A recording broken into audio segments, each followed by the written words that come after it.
네, 방역 패스 예외 적용에 대한 논란이 확산되는 가운데 정부가 오늘 추가적인 예외 대상을 발표했습니다. 전문가들은 방역 패스의 불가피성에 대해 인정하면서도 국민들에게 충분한 설명이 필요하다고 지적했습니다. 임종윤 기자와 자세히 알아봅니다. 오늘 방역 패스 예외 대상이 추가가 됐는데 어떤 경우입니까? 예, 의학적 사유에 해당되는 두 가지가 추가가 됐는데요.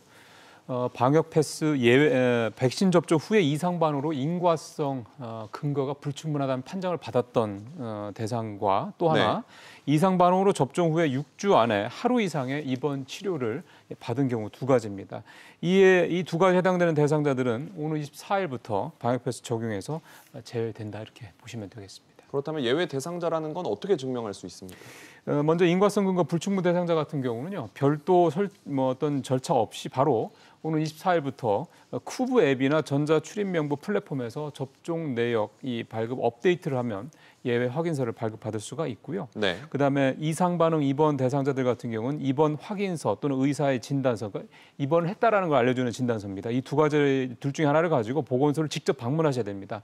좀 불편하긴 하지만 여기서 전산 등록만 하면 앞서 그 인과성 근거 불충분 대상자와 마찬가지로 쿠브 앱이나 이런 데서 업데이트를 하면은 바로 확인을 받을 수가 있습니다. 네. 그렇다면 방역 패스에 대한 논란은 좀 사그라들 수 있을까요?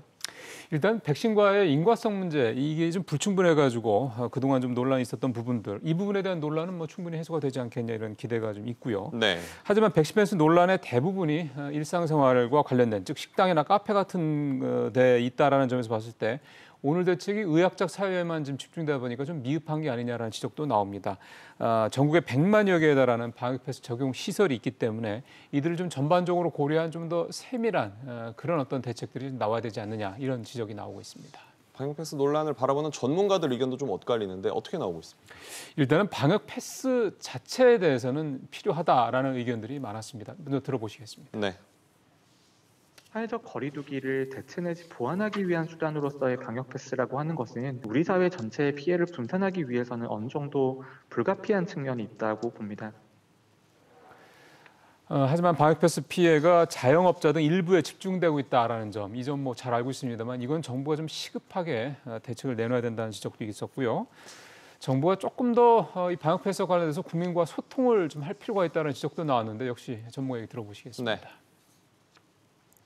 방역 패스를 적용했을 때 이 정도의 효과가 있었다라는 것들을 다중이용시설 이용을 어느 정도 허가하기 위한 방법이다라고 충분한 그런 설명이 조금 좀 부족했던 것 같습니다.